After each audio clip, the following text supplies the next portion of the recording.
Book का नाम है निरंतर याद और इसमें से हम कर्मयोगी जीवन के ऊपर कुछ महावाक्य सुनेंगे और कुछ महावाक्य ऐसे होंगे जो आपको कर्मयोगी जीवन के लिए काम आएगा। उसके बाद है कर्मयोगी बनने की विधि और उसके बाद है कर्मयोगी जीवन की निशानी। तो इतना हम इस पार्ट में कवर करने वाले हैं। कर्मयोगी जीवन किसको कहते हैं? कर्मयोगी जीवन कर्म बंधन का जीवन नहीं होता। कर्मयोगी का जीवन मालिक बन कर्म करने वाला होगा। कर्मेंद्रियों के मालिक बन जो चाहो, जितना समय कर्म करने चाहो वैसे कर्मेंद्रियों से कराने वाले होगा।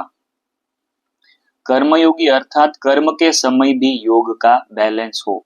कर्म अर्थात व्यवहार, योगी अर्थात परमार्थ। यह सब मुरलियों से ही वाक्य आए हैं। कर्मयोगी अर्थात कर्म स्वपुरुषार्थ दोनों का बैलेंस। कर्म और स्वपुरुषार्थ दोनों का बैलेंस। कर्मयोगी अर्थात जब चाहो कर्म में आओ, जब चाहो कर्म से परे स्थिति में स्थित हो जाओ। इसको कहा जाता है अभी अभी न्यारे, अभी अभी कर्म द्वारा सबके प्यारे।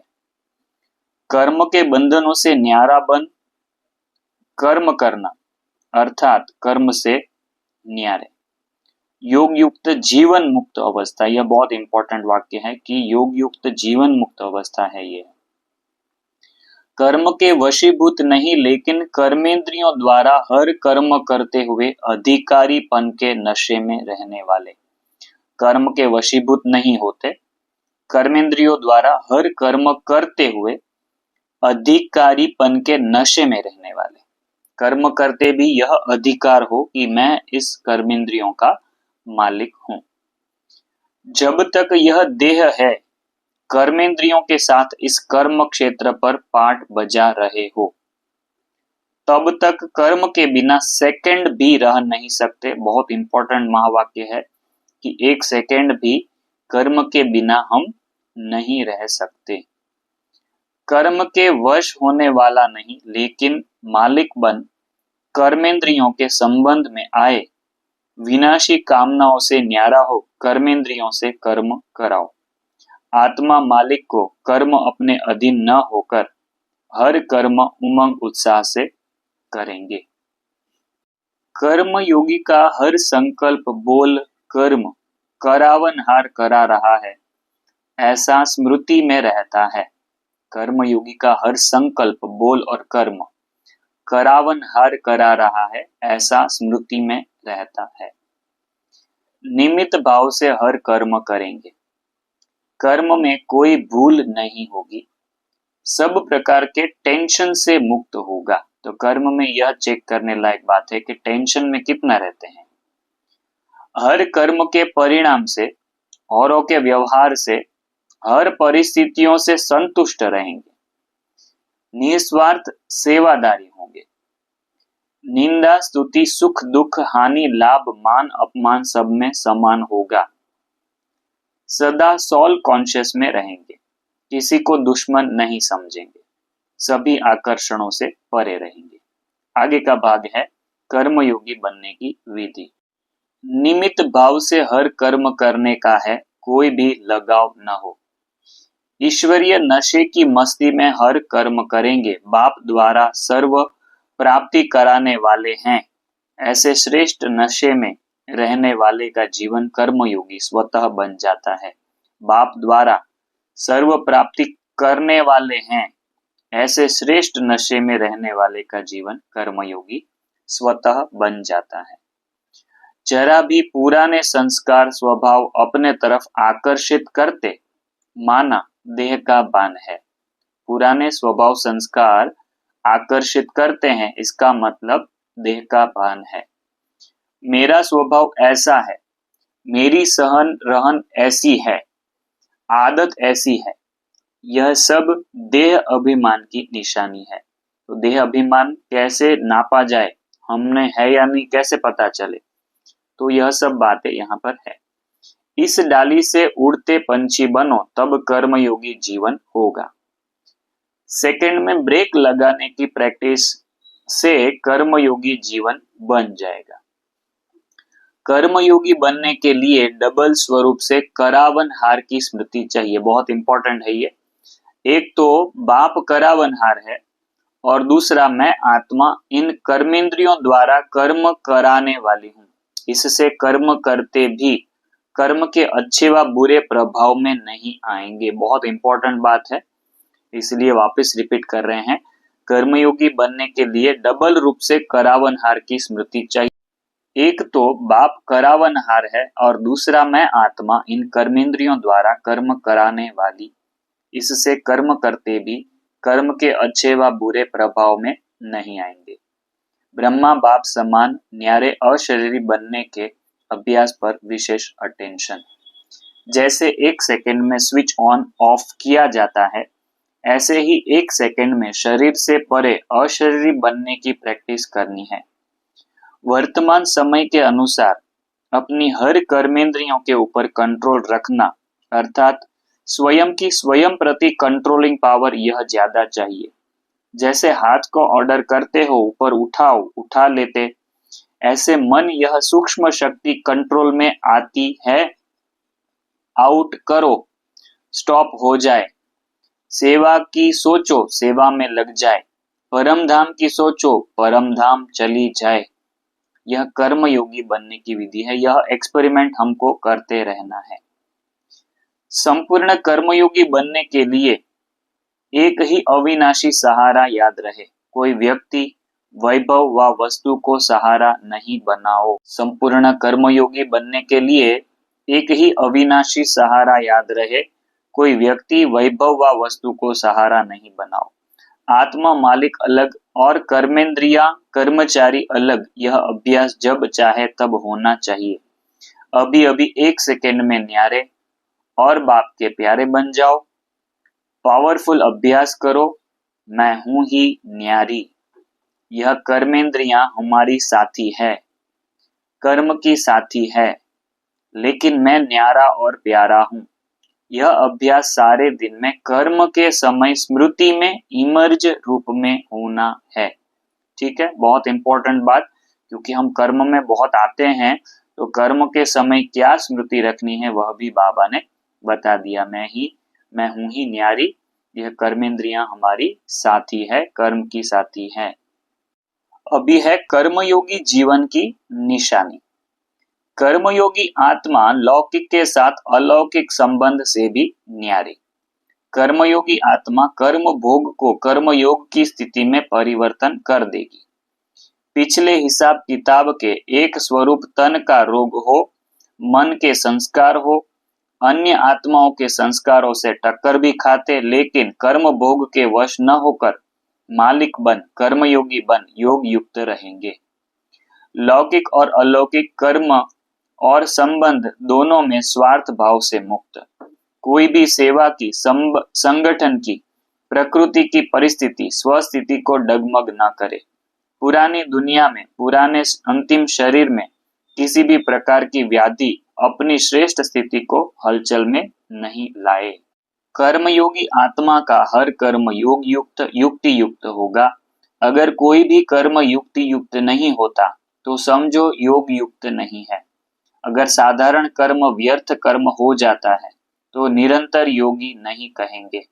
कर्मयोगी अर्थात हर सेकंड, हर संकल्प, हर बोल सदा श्रेष्ठ हो, श्रेष्ठ कर्म की निशानी है।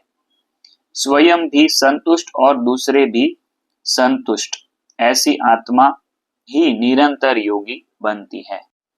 अगर आपको यह पार्ट अच्छा लगा है तो इसी बुक से, जिसमें निरंतर याद के बारे में बहुत सारी पॉइंट्स है, इसमें एक सेक्शन है साकार मुरलियों में, 2006 में साकार मुरलियों में 3-4 महीने की मुरलियों से बाबा के साकार महावाक्य है, जिसमें सिर्फ याद के रिलेशन में बाबा ने क्या क्या कहा है वह इसमें कवर हुआ है। फिर इसके बाद यहाँ जब भी हमने कवर किया कर्मयोगी स्थिति, उसके बाद यह सेक्शन स्टार्ट होता है योग अभ्यास के लिए भिन्न भिन्न स्थितियां। उसमें साक्षी दृष्टा स्थिति का है, विश्व कल्याणकारी स्थिति का है, विघ्न विनाशक स्थिति का है, बेहद के वैराग्य की स्थिति है, रहमदिल स्थिति है, दानी महादानी वरदानी स्थिति है, निर्माण और निर्वाण स्थिति। उसके बाद शुभ चिंतक स्थिति क्या होती है, यह सब अलग अलग योग के रिलेटेड पॉइंट्स इसमें है। खुशनुमा स्थिति क्या है, तो खुशी की पॉइंट्स इसमें बहुत सारी मिलेगी आपको। अव्यक्त व फरिश्ता स्थिति, बीज रूप स्थिति, ये इतनी स्थितियां यहाँ पर इस बुक में कवर हुई है। तो इसमें से जो भी आपको अच्छी लगे वो मुझे कमेंट करके बताइएगा, तो आगे हम उस हिसाब से इस बुक से हम योग के बारे में पॉइंट्स कवर करेंगे।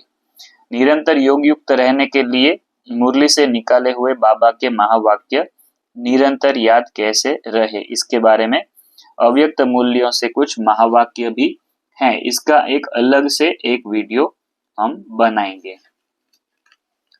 यहाँ पर 4-5 पेज में यह महावाक्य हैं जो काफी इंटरेस्टिंग होगा कि अव्यक्त बाबा ने अलग अलग मुरलियों में याद के लिए जो कहे हैं वाक्य, वह आपको एक स्थान पे मिल सकते हैं। तो इसका भी एक अलग से हम वीडियो बनाएंगे। और यहाँ पर यह बुक समाप्त होती है 98 नंबर के पेज पर।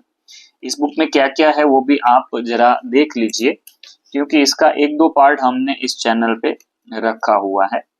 यथार्थ याद और याद की स्थिति, फिर उसके बाद है यथार्थ याद अथवा पावरफुल याद का अर्थ एवं व्याख्या, फिर याद की यात्रा करने का आधार मन और बुद्धि, याद के न टिकने अथवा शक्तिशाली याद सदा न रहने का कारण और निवारण,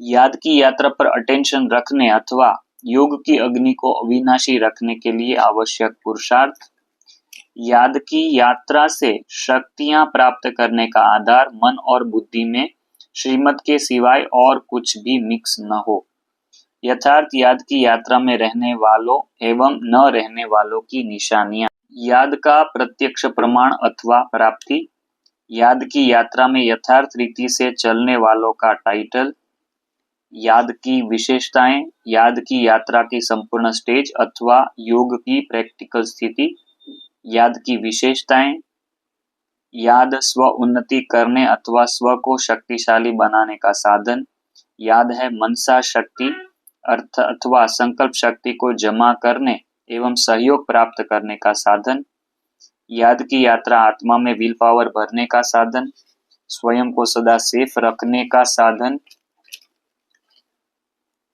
ऐसे अलग अलग पॉइंट्स यहाँ पर कवर हुई है याद के बारे में। फिर है 63 जन्मों के विकर्म दग्ध करने का एकमात्र उपाय है निरंतर याद। फिर यहाँ पर है 63 जन्मों के विक्रम दग्ध करने का एकमात्र उपाय है योग बल, अर्थात स्वयं को आत्मा समझकर आत्मा के पिता परमात्मा की लगन में मगन होना। अतः निरंतर याद का अभ्यास करो। निरंतर याद के लिए श्रीमत अनुसार दिनचर्या का पालन, जितना कायदे का पालन उतनी याद, जितना प्यार उतनी याद, ऐसे अलग अलग महावाक्यों से यह संकलन बनाया गया है। सर्व संबंधों से निरंतर याद, बाबा की विशेषताओं को मन में वर्णन करने से याद, देखो यह भी बहुत इंपॉर्टेंट युक्ति है। सहज याद क्यों नहीं होती है, पुराने संस्कार के कारण सहज याद नहीं होती। याद की मेहनत से छूटने का साधन निराकारी स्वरूप की स्थिति। निरंतर याद के लिए 2 शब्द याद रखो, मैं आत्मा मेरा बाबा परमात्मा। निरंतर याद के लिए मेहनत मुक्त बनो, यह अव्यक्त मूल्यों से महावाक्य है। निरंतर सत्संगी बनो, श्रीमत की पालना से स्वतः स्मृति स्वरूप बनो। याद से क्या क्या प्राप्तियां हैं, अभी यहाँ पर याद के यात्रा से क्या क्या प्राप्तियां हैं वह यहाँ पर टेबल में दिया हुआ है छोटे छोटे वाक्यों में, वह इस बुक का पार्ट है। आगे निरंतर याद में रहने के लिए बनाया हुआ प्लान, वह यहाँ पर पूरा विचार सागर मंथन करके सब बनाया हुआ है। याद में निरंतर रहने के लिए 3 बातों पर विशेष ध्यान देना अति आवश्यक है। ब्राह्मण जीवन की दिनचर्या का पालन सुबह से लेकर शाम तक, स्वमान की प्रैक्टिस, कर्म योगी का अभ्यास, स्वमान की प्रैक्टिस, स्वमान की प्रैक्टिस, यह सब याद, कर्मयोगी स्थिति, विघ्न विनाशक स्थिति, शांति दूत, राजयोगी, यह सब इन्होंने स्पार्क की जो टीम है उन्होंने विचार सागर मंथन करके भी बहुत सारा इसमें याद के बारे में कंपाइलेशन किया है। पहला सप्ताह संपूर्ण अव्यक्त फरिश्ता, दूसरा सप्ताह विघ्न विनाशक, तीसरा सप्ताह शांति दूत, चौथा सप्ताह में मास्टर प्यार का सागर में स्वराज्य अधिकारी, राज ऋषि, यह सब स्वमान का अभ्यास के बारे में यह सब है। तो यह सेक्शन स्वमान के अभ्यास का भी इसमें रखा हुआ है। मास्टर सर्वशक्तिवान, स्वमान में रहने से क्या क्या फायदे हैं, कर्म योगी का अभ्यास, तीसरी बात, यहाँ पर अव्यक्त बाबा के महावाक्य हैं, यहाँ पर अव्यक्त बाबा के महावाक्य हैं, फिर यहाँ पर विचार सागर मंथन की हुई बातें हैं, फिर यहाँ पर निरंतर याद का चार्ट बताया हुआ है, उसके बाद यह चार्ट का दूसरा पेज है।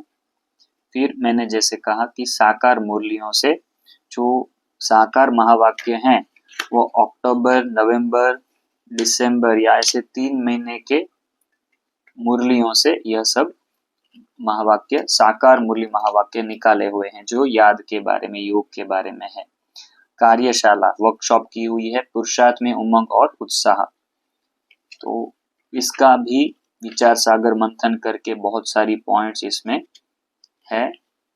फिर ये कार्यशाला में प्राप्तियां, स्वमान महावाक्य प्राप्तियां, कार्यशाला ब्राह्मण जीवन की दिनचर्या, तो यह वर्कशॉप में से पॉइंट निकाली हुई है। यह सब ब्राह्मण जीवन का दिनचर्या में आने वाले विघ्न और निवारण, तो यहाँ पर अलग अलग विघ्न कौन सा आता है, निवारण क्या है, यह है विघ्न, यह है निवारण, और यह टॉपिक है किसके बारे में, किस चीज के बारे में विघ्न आता है। फिर यहाँ पर निरंतर याद के बारे में वर्कशॉप हुई है, इसमें क्या क्या विघ्न आते हैं, याद कैसे कैसे कर सकते हैं, उसकी विचार सागर मंथन करके टीम ने पॉइंट निकाली है, वह यहाँ पर रखी गई है। विघ्नों का निवारण, किन किन बातों का ध्यान रखना जरूरी है, इतनी सारी बातों का इसमें, टीवी का भी बताया हुआ है, टीवी और न्यूज से दूर रहें, ट्रैफिक कंट्रोल करें वगैरह वगैरह। कर्मयोगी जीवन किसको कहते हैं, ठीक है। तो ये आज के वीडियो में हमने ये वाला कवर किया है 67 नंबर के पेज से लेकर 70 नंबर के पेज तक। उसके बाद यह सब स्थितियां दिखाई है, जो टोटल 9 या 10 स्थितियां हैं अलग अलग, बीज रूप स्थिति, अव्यक्त रूप स्थिति, और इसके बाद ये सेक्शन आता है निरंतर योग युक्त रहने के लिए मुरली से निकाले हुए पॉइंट्स। तो ऐसे ये पूरी किताब हमने आपको दिखाई है। अभी आपको इसमें एक पार्ट, अभी हमने 1-2 पार्ट हमने चैनल पर रखे हैं, तो उसका लिंक भी हम डिस्क्रिप्शन में डाल देंगे, आपको देखना है तो देख सकते हैं। और आगे आपको अच्छी लगे तो यह वीडियो लाइक कमेंट करिएगा, तो हमको समझ में आए कि इस बुक का कितना डिमांड है और इस बुक को बनाना चाहिए नहीं बनाना चाहिए। तो आप इसका लाभ लेंगे, और चैनल को सब्सक्राइब नहीं किया है अभी तक तो आप कृपया चैनल को सब्सक्राइब भी कर लें। ओम शांति।